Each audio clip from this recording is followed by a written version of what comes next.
Hey guys, today I'll be reviewing the worst characters in My Hero Ultra Rumble. Remember to like and subscribe, and without further ado, let's get into the list. So starting off, we have honorable mention, Strike Shigaraki. Now, a lot of people would have him a lot lower because he has one really big weakness of having no counter to aerial characters. He cannot hit characters in the air at all, except for his melees or special action.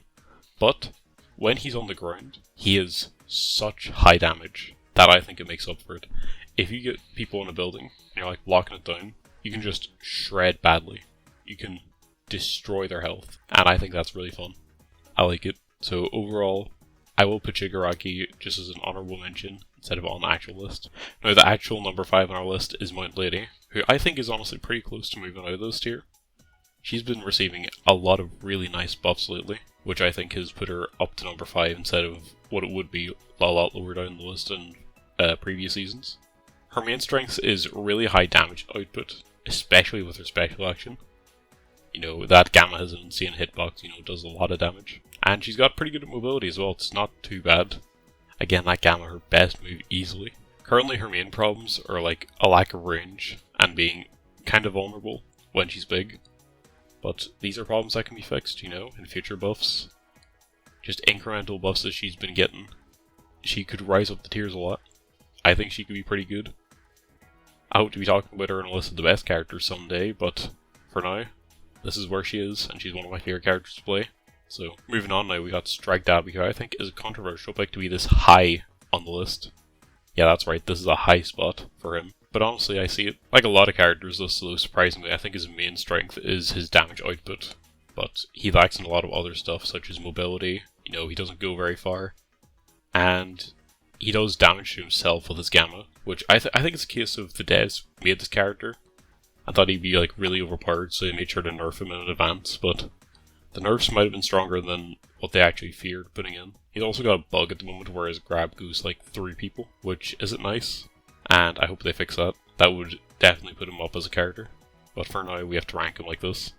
He is pretty fun though. If you play with your team, and they're pretty good, they enable him and he can just pop off. As you can see here, I got 9 kills in this game that I was recording footage for. Plus, I like him a lot more than the other characters I have lower, so he's 4, and now let's move on to number 3, which is Assault Endeavor. Now, out of all the characters in this tier list, he might have had the biggest fall off in the game. Might have. He used to be known for how his big AoE attacks would do tons of damage and just shred people instantly. But now, he's a tickle monster. He does nothing. He's an awful character. His mobility isn't the best. He's got 2 moves that lock him in place for a long period of time. And the one move that doesn't is Alpha. It's just not that good. It is just not that good.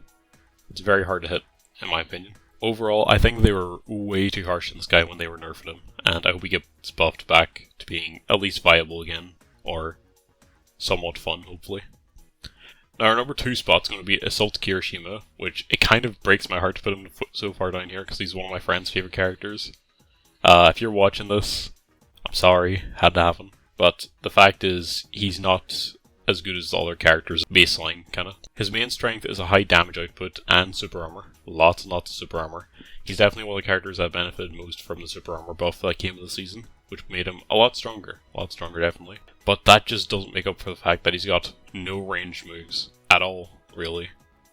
And he's also got a really high skill floor. You gotta be pretty good to use him effectively. If you do get that good though, we could talk about maybe moving him up. But currently, as it stands, I just don't see the vision. I don't see how you could do it. He's got very little strength. I know it is possible to play him well. Definitely is. But it's very hard. You could definitely get a lot more value in other characters. But even with that said, there's a massive gap between Kirishima and who I think is the worst character in the game twice. Now, if you played Ultra Rumble for more than a week, I'm sure you knew this character was coming at number 1. He is awful. He's got nothing going for him. Really at all, I think. He is a fake rapid. I will say that. He is a fake rapid. His Gamma, his main movement move, his only movement move, moves him 2 centimeters. And that's it. His beta with the clone, the AI got lobotomized in one of the updates, so that's awful. And his alpha only does okay damage. It is his highest damaging move, and it's not even that good. Twice his main gimmick is he's supposed to build a lot of clones with his special action when he kills someone, which is very nice, but the question is asked, how do you kill someone if your main kit is this bad? You could just like jump other people and like grab them, but even then it is a super long reload on the special action. And they disappear if the person gets revived. Why does that happen? All for One doesn't lose his quirk when the person's revived. That is stupid. I'm serious, bro. If you love Twice, I'm sorry. I think a skill set's coming this year. Just wait for that. Please just wait for that to play him, because it's not going to work. You're not going to find this fun. Either way, that's it for the video. I hope it wasn't too harsh on your main, and if it was, then I'm sorry. But now I'll be passing the mic to you guys. Do you like these placements? Do you think someone else belongs in the bottom 5? Let me know down in the comments below. Remember to like and subscribe, and I'll see you in the next video. Bye-bye.